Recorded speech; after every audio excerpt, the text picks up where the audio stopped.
तो कहानी की शुरुआत में हम एक वॉर के दौरान डैन और उसके साथियों को पानी में गिरते हुए देखते हैं। यहाँ से 28 साल पहले की कहानी बताई जाती है, जहाँ डैन एक हाई स्कूल में बायोलॉजी का टीचर होता है। डैन अपनी वाइफ एमी और बेटी मूरी के साथ रहता है। डैन को आर्मी रिसर्च लैब में काम करने का इंटरेस्ट होता है, इसलिए उसने आर्मी रिसर्च लैब में जॉब अप्लाई किया होता है, जिसका आज ही के दिन इंटरव्यू है। डैन अपने घर जाता है। आज उसके घर में क्रिसमस पार्टी होती है। तभी डैन एमी को इंटरव्यू के बारे में बताता है, जिस पर एमी उसे गुस्सा होती है, क्योंकि वो चाहती है कि डैन आज का दिन उसकी फैमिली के साथ स्पेंड करे। साथ ही एमी बताती है कि तुम्हारे पिता ने मूरी को क्रिसमस कार्ड भेजा है, जिससे डैन को गुस्सा आता है, क्योंकि वो अपने पिता से नफरत करता है। असल में उसके पिता ने उसे छोड़ दिया था। तब से ही डैन उनसे बात नहीं करता है। इसके बाद डैन अपने इंटरव्यू के लिए जा रहा होता है, जिस दौरान उसे कॉल से पता चलता है कि उन्होंने उसको रिजेक्ट करके वो जॉब किसी और को दे दी है। डैन को बहुत गुस्सा आता है और वो अपनी फाइल को डस्टबिन में डालकर घर के अंदर आ जाता है, जहाँ वो मूरी और एमी के साथ बैठकर फुटबॉल मैच देखने लगता है।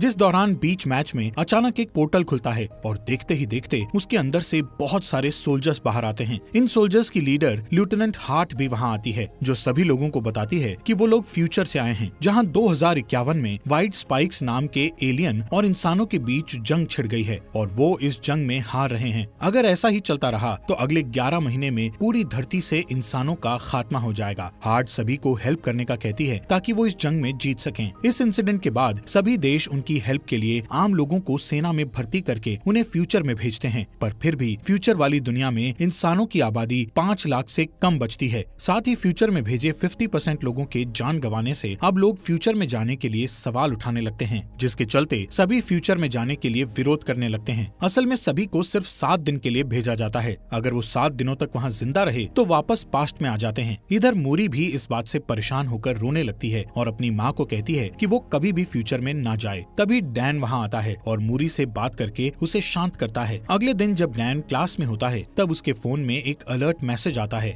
असल में डैन को जल्द से जल्द आर्मी रिसर्च सेंटर में आने का कहा जाता है। डैन जल्दी से वहाँ जाता है क्योंकि उसे लग रहा था कि उसे अब जॉब मिल जाएगी, लेकिन यहाँ आने पर सोल्जर उसके हाथ को एक मशीन में डालते हैं। तब डैन को पता चलता है कि वो लोग उसे फ्यूचर में लड़ने के लिए भेजने वाले हैं। वो डैन को ये भी बताते हैं कि उसकी 7 साल में डेथ हो जाएगी। डैन उनसे कुछ पूछ पाता तभी उसके हाथ में एक डिवाइस लगा दिया जाता है ताकि वो लोग डैन को ट्रैक कर सकें, और उसे बताया जाता है कि अगर उसने इस डिवाइस के साथ छेड़छाड़ की तो उसे जेल भी हो सकती है। अब डैन को 24 घंटे के अंदर अपने पर्सनल काम निपटाने को कहा जाता है, क्योंकि उसके बाद उसे जंग के लिए ट्रेन किया जाएगा। ये सब डैन की मर्जी के बिना हुआ था, पर अब वो कुछ नहीं कर सकता था। तभी हम एमी को देखते हैं, जो कि एक थेरेपिस्ट है और फ्यूचर से वापस आए लोगों की काउंसलिंग करती है। इसके बाद वहाँ डैन आता है और एमी को बताता है कि उसे 2051 में भेज रहे हैं। एमी जानती थी कि वहाँ से वापस आना मुश्किल है, इसलिए वो डैन को वहाँ जाने से मना करती है, जिस पर डैन बताता है कि उन्होंने मेरे हाथ पर ट्रैकर लगा दिया है, इसलिए अब चाहकर भी वो कुछ नहीं कर सकता। जिस पर एमी डैन को उसके पिता की हेल्प लेने को कहती है, क्योंकि सिर्फ उसके पिता ही उस डिवाइस को बाहर निकाल सकते हैं। इसके बाद वो अपने पिता के पास जाता है, जहाँ उसके पिता डिवाइस को निकालने के लिए तैयार हो जाते हैं, पर पुरानी बातों को याद करते हुए दोनों के बीच बहस होने लगती है। इसलिए डैन गुस्से में उस डिवाइस को निकलवाए बिना ही वहाँ से चला जाता है और एमी को बताता है कि उसे जंग लड़ने जाना ही पड़ेगा। ये जानकर एमी बहुत रोती है,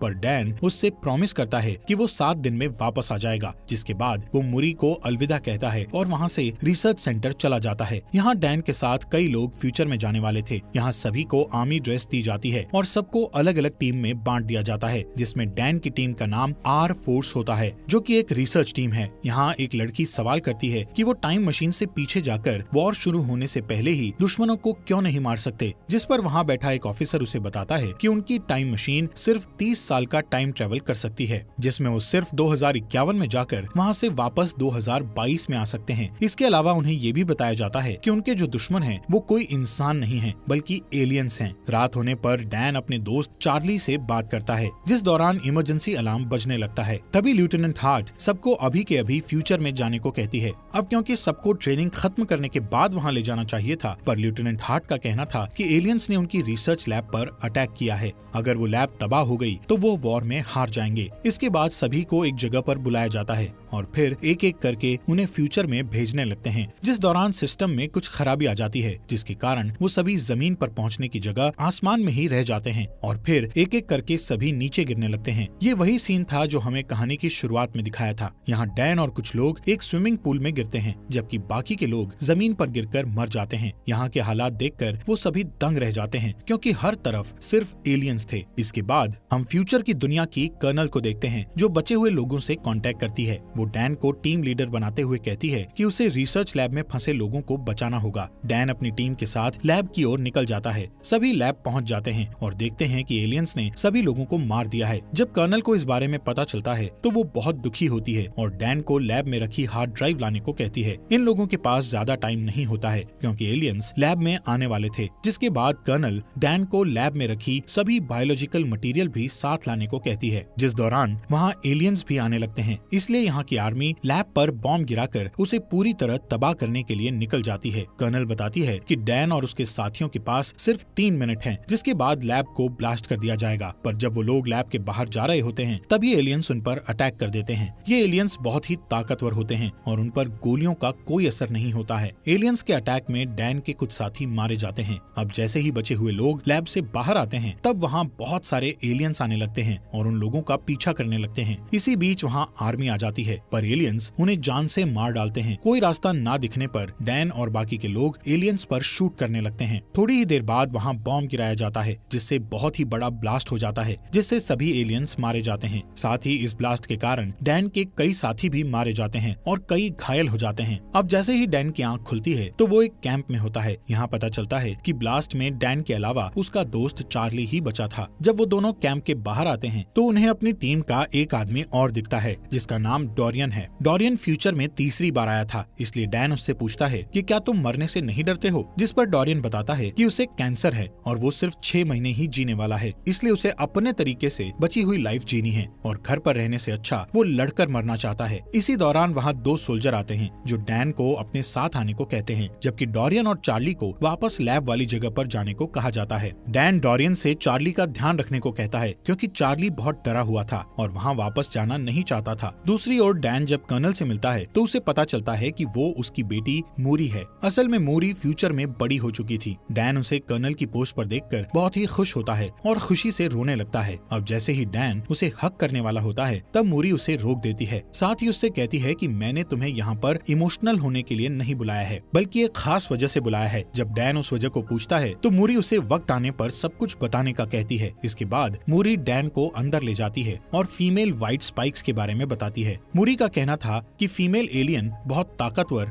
और गुस्सैल होती है, जो कि जमीन के नीचे अपना घोंसला बनाती है और एलियंस को पैदा करती है। इस फीमेल एलियंस की हिफाजत सभी मेल एलियंस करते हैं और उसकी हिफाजत में अपनी जान तक दे देते हैं। मूरी डैन को अपने साथ एक मिशन पर ले जाने का कहती है। इस मिशन में वो फीमेल एलियन को पकड़कर उसके डीएनए से एक टॉक्सिन बनाना चाहती है, जिससे सभी एलियंस को मारा जा सके। असल में सभी अब तक मेल एलियंस को मार रहे थे, लेकिन फीमेल एलियंस को मार पाना मुश्किल था। अगर फीमेल एलियंस मारी जाएं, तो फिर और एलियंस पैदा नहीं होंगे और बचे हुए एलियंस को मारकर वो दुनिया को बचा लेंगे। इसके बाद वो सभी उस जगह पर जाते हैं जहाँ फीमेल एलियंस जमीन के अंदर रहती थी। इस जगह पर जाकर मूरी डैन को ऊपर ही रहने को कहती है और वो नीचे आकर फीमेल एलियन को पकड़ने लगती है। ये एलियन बहुत ताकतवर होती है और वो अपने मेल एलियंस को आवाज लगाकर उन्हें बुलाने लगती है। कुछ ही देर बाद वहाँ बहुत सारे एलियंस आने लगते हैं। ये देखकर डैन अपनी बेटी को बचाने के लिए नीचे उतर जाता है। आखिर में उस एलियन को पकड़ लिया जाता है और फिर उसे हेलीकॉप्टर से सेंटर में भेज दिया जाता है। पर तभी वहाँ कई एलियंस आ जाते हैं, जिनके अटैक से काफी सोल्जर्स मारे जाते हैं। इधर डैन और मूरी आर्मी की एक कार में बैठ जाते हैं, जहाँ डैन कार को ड्राइव करता है और मूरी एलियंस पर शूट करती है। इसके बाद वो दोनों एक बीच पर पहुंच जाते हैं, जहाँ एक भी एलियन नहीं था। इधर मूरी डैन से गुस्सा होकर पूछती है कि वो हेलीकॉप्टर से नीचे क्यों आया, जिस पर डैन कहता है कि तुम मेरी बेटी हो और तुम्हें खतरे में देखकर मैं चुप कैसे बैठ सकता था। यहाँ मूरी डैन को बताती है कि मैं जब 12 साल की थी तब तुम मुझे और मेरी माँ को छोड़कर चले गए थे और फिर कुछ सालों बाद तुम्हारी डेथ हो गई।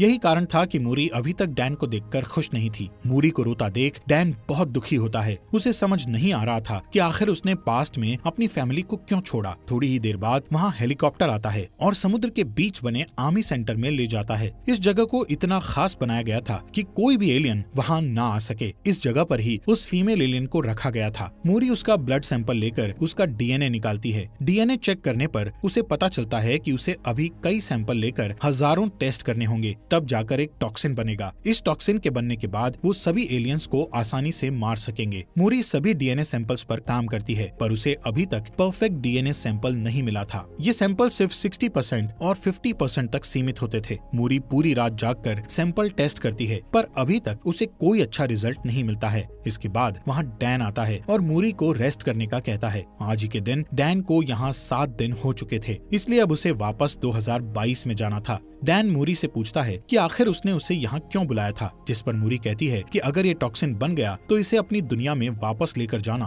तुम्हारा काम है, क्योंकि यहाँ और टॉक्सिन बनाने में काफी वक्त लग जाएगा। पर जब तुम इसे लेकर अपनी दुनिया में जाओगे तो इसे बनाने के लिए काफी वक्त होगा। जब ये टॉक्सिन बन जाएगा तो वो अपनी दुनिया में वॉर को शुरू होने से रोक सकते हैं। इसी दौरान उन्हें एक डीएनए सैंपल टॉक्सिन 100% होते हुए दिखता है। तभी वो फीमेल एलियन जाग जाती है और जोर जोर से चिल्लाने लगती है, जिसकी आवाज सुनकर सभी मेल एलियंस वहाँ आने लगते हैं। इनकी तादाद इतनी थी कि सबको मारना मुश्किल था। एलियन बुरी तरह सोल्जर्स को मारने लगते हैं। वहीं डैन और मूरी एक साथ होते हैं, जिस दौरान मेल एलियंस उस फीमेल एलियन को आजाद कर देते हैं। अब डैन को जल्द से जल्द उस जगह पर पहुंचना है जहां से वो वापस 2022 में जाएगा, लेकिन इस जगह पर काफी एलियंस आ चुके थे। दोनों उन्हें मारते हुए आगे बढ़ते हैं कि तभी फीमेल एलियन मूरी पर अटैक करके उसे घायल कर देती है। इसके बाद डैन मूरी को लेकर आगे बढ़ता है। तब टाइम ट्रेवल मशीन ऑन हो जाती है। यहाँ मूरी डैन से माफी मांगती है और कहती है कि मैं भी तुमसे बहुत प्यार करती हूँ। डैन अपनी बेटी को भी पास्ट में ले जाना चाहता था, इसलिए वो उसके पास ही बैठ जाता है,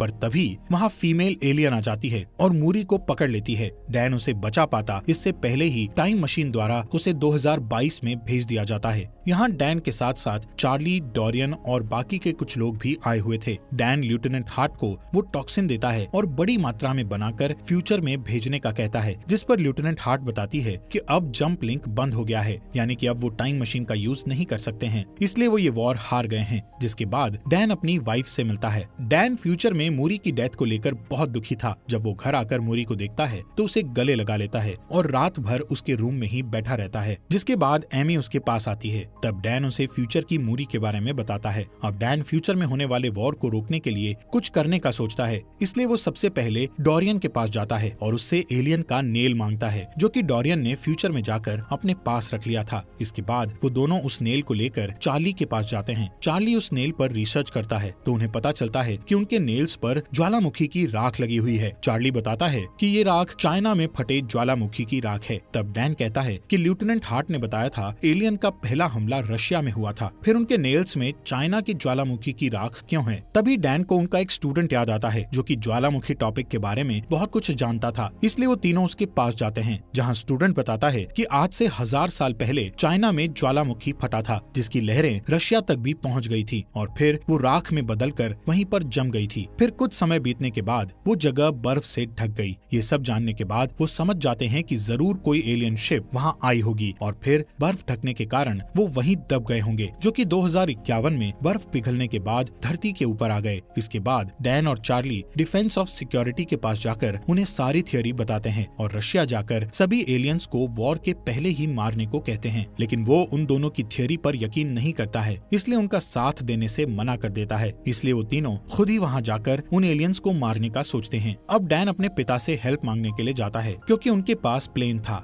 डैन अपने पिता को सारी बात बताता है और कहता है कि उसे एलियंस को मारने के लिए रशिया के ग्लेशियर आइलैंड पर जाना होगा, जिसके लिए उसे उनके प्लेन और एक पायलट की जरूरत है। डैन के पिता उसकी बात मान जाते हैं और साथ चलने के लिए रेडी हो जाते हैं। इसके अलावा डैन लेफ्टिनेंट हार्ट की मदद से बहुत सारा टॉक्सिन बनवा चुका था, जिसे लेकर वो रशिया चले जाते हैं। यहाँ डैन अपने साथ एक टीम लेकर गया हुआ था। वो सभी ग्लेशियर आइलैंड के ऊपर पहुँच जाते हैं और एक ब्लास्ट करके जमीन के नीचे जाते हैं, जहाँ उन्हें एक एलियन शिप दिखाई देती है जो कि काफी टाइम पहले क्रैश हो गई थी। वो अंदर जाकर देखते हैं तो उन्हें एलियंस की डेड बॉडीज दिखती हैं। यहाँ उन्हें पता चलता है कि कुछ एलियंस अपने आप को जिंदा रखने के लिए सो रहे हैं, जिसके बाद वो अभी टॉक्सिन से उन एलियंस को मारने लगते हैं, जिस दौरान फीमेल एलियन जाग जाती है और उन सब पर हमला कर देती है। तब डोरियन सबको शिप से बाहर जाने का कहकर शिप को ब्लास्ट करके सब कुछ खत्म करने का कहता है। इसके बाद वो सभी एलियंस एक एक करके बाहर आने लगते हैं, जिन्हें डैन के पिता शूट करके मारते हैं, लेकिन ज्यादा एलियन होने के कारण डोरियन को शिप ब्लास्ट करनी पड़ती है, जिससे डोरियन की भी डेथ हो जाती है। यहाँ सिर्फ चार्ली, डैन और उसके पिता ही बचे थे। डैन के पिता बताते हैं कि एक एलियन यहाँ से भाग गया है। अब दोनों दोनों उसे ढूंढते हैं और चालाकी से उस पर शूट करते हैं।